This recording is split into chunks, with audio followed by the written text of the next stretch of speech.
Tout le monde croit savoir reconnaître un roi, à sa couronne, à son trône, à son autorité. Mais ce que beaucoup ignorent, c'est que les vrais rois n'ont pas besoin de hurler leur pouvoir.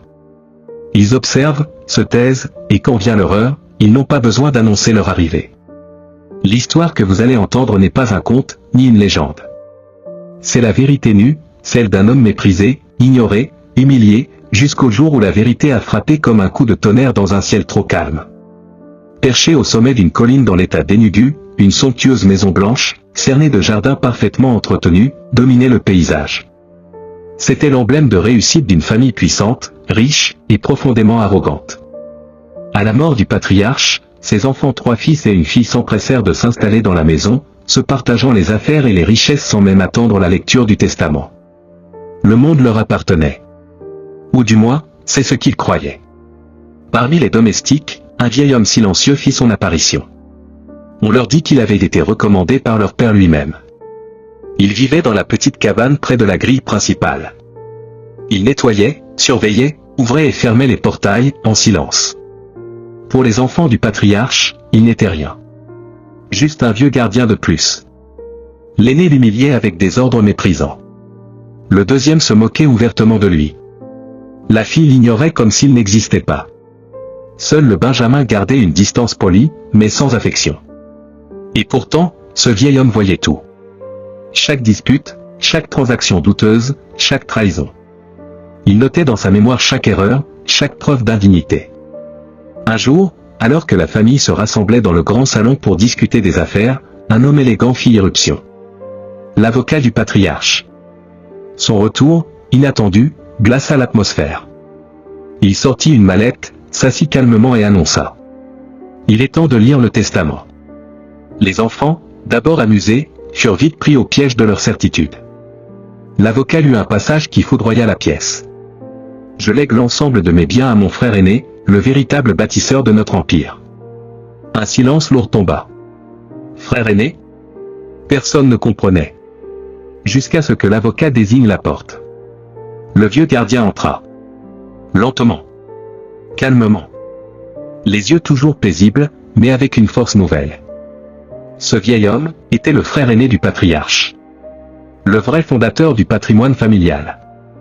Des décennies plus tôt, il avait volontairement quitté la lumière pour protéger l'héritage des convoitises et des jalousies.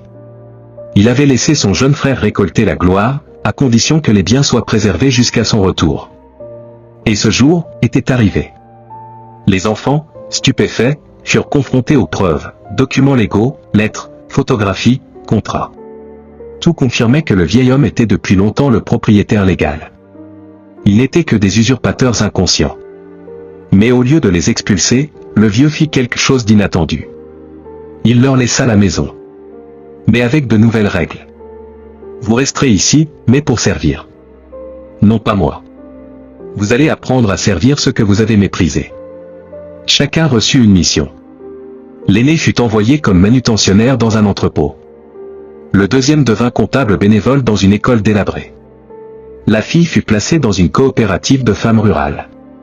Et le Benjamin, dans un orphelinat soutenu discrètement par leur père. Ce fut un choc. L'humiliation. La douleur de la réalité. Le travail. Le mépris de ceux qui n'avaient rien. Mais aussi, les premières leçons. L'aîné apprit la fatigue. Le deuxième comprit la valeur de la transparence. La fille, d'abord arrogante, découvrit la solidarité. Et le Benjamin, lui, s'ouvrit. Il joua avec les enfants. Il apprit à aimer sans intérêt. Pendant ce temps, le vieux reconstruisait silencieusement l'empire. Il parlait peu, mais chaque geste avait un sens. Chaque décision restaurait l'honneur de la famille. Des mois passèrent. Un jour, il réunit ses neveux et nièces pour le verdict. Tu as porté des charges, mais pas tes fautes, dit-il à l'aîné. Tu as volé ce qui devait être offert, dit-il au deuxième. Tu as piétiné la dignité d'une femme honnête, dit-il à la fille. Et toi, Benjamin, tu n'as pas trahi. Mais tu n'as pas défendu non plus. Puis, il trancha, aucun d'eux ne mériterait l'héritage. Il plaça tous les biens dans une fondation. Aucun descendant de sang n'en aurait la clé, à moins d'en prouver la valeur, par les actes et non le nom. Les enfants protestèrent. Crièrent. supplièrent. Mais c'était fini. Le vieux avait tout perdu. Et il avait tout repris. Sans haine. Avec justice. Des années plus tard, l'on parlait encore de cette histoire dans les ruelles, les journaux, les écoles.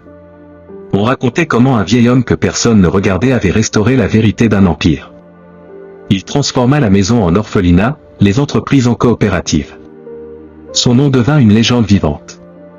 Quant aux enfants du patriarche, l'aîné vendait des pièces détachées dans un marché. Le deuxième vivait caché entre deux procès. La fille, recluse, comptait ses jours dans le silence.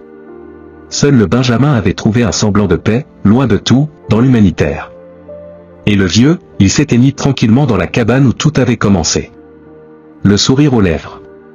Car il avait prouvé une chose, le silence, porté par la vérité, fait tomber même les plus grands trônes.